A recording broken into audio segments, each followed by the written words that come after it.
তো ময়ের আড্ডার আরেকটি ব্লগে সবাইকে অনেক অনেক ওয়েলকাম জানাই। তো আজ আমরা রাতারাতি বেরিয়ে পড়ছি একটা বিশেষ জায়গা যাওয়ার জন্য, কিছু বিশেষ কাজে। তো আমরা রাত্রের ট্রেন ধরে সকাল সকাল পৌঁছে গিয়েছিলাম হাওড়া, আর তারপর হাওড়া মেট্রো ধরে পৌঁছে গিয়েছিলাম আমাদের ডেস্টিনেশন, যেটা ছিল একটা এয়ারবিএনবি, যেটা আমরা আগের থেকে বুক করে রেখেছিলাম। তো সেখানে পৌঁছে আমরা ফ্রেশ হয়ে এখানে ব্রেকফাস্ট করে নিয়েছিলাম তাড়াতাড়ি করে, কারণ আমাদের তাড়াতাড়ি বেরোনোর ছিল। এখানে আমি রেডি হয়ে গেছি, আর জিনিসপত্র এলোমেলো আছে কারণ আমাদের শর্ট টাইমের মধ্যে আবার বেরোতে হয়েছে রেডি হয়ে।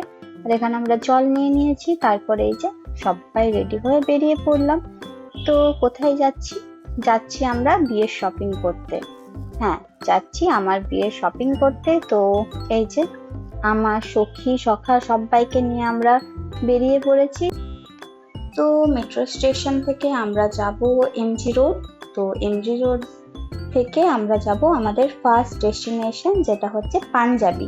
আমরা যাচ্ছি পাঞ্জাবি কিনতে। তো সেটা যাচ্ছি হাওড়া, তার জন্য এমজি রোডে নেমে সেখান থেকে আমরা একটা ক্যাব করে নিয়েছিলাম, আর ক্যাবে করে আমরা চলে গিয়েছিলাম হাওড়া। এই যে এখানে সবাই ক্যাবে চেপে পড়েছি, আর গঙ্গা দেখতে দেখতে আমরা পৌঁছে গিয়েছিলাম পাঞ্জাবির দোকানে।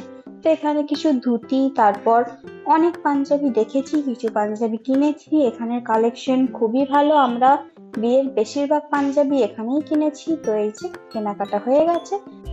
তারপর আমাদের একটু ছোটখাটো খিদে পেয়েছিল, তাই সামনে একটা পেয়ারার গাড়ি দেখে আমরা সবাই ওখান থেকে পেয়ারা নিয়ে নিয়েছিলাম। তো এখানে পেয়ারা খেতে খেতে নেক্সট কোথায় যাব, কিভাবে যাব, এটাই গল্প করছি। আর রিয়া এখানে কি বলছিল আমি জানি না, ভুলে গেছি। তো গল্প আড্ডা করতে করতে পৌঁছে গেছিলাম বড় বাজার। লাঞ্চের টাইম হয়ে গিয়েছিল, তাই আমরা ভেবেছিলাম যে প্রথমে লাঞ্চটা করে নিই। সেই মতো আমরা লাঞ্চ করে নিয়েছিলাম। আর এখানে গরম গরম গোলাপ জামুন ভাজা হচ্ছে দেখে আমরা খেয়ে নিয়েছিলাম গোলাপ জামুন। গোলাপ জামুনটা সত্যিই খুব ভালো ছিল। তো খেয়ে দিয়ে আমরা চলে গিয়েছিলাম শাড়ি কিনতে। বিয়ের বেনারসি আমি বড়বাজার থেকে কিনেছি, কুড়ি কালারের বেনারসি কিনেছি। সেটা দেখতে হলে বিয়ে পর্যন্ত ব্লগটাকে কন্টিনিউ করতে হবে। আর এই যে এখানে আমি শাড়ি দেখছি, বাট টায়ার্ড হয়ে গেছেন ইনি। তো নেক্সট পার্টে আসছে আরো অনেক কিছু। নেক্সট পার্ট দেখতে হলে আমার ব্লগগুলো প্লিজ কন্টিনিউ করুন।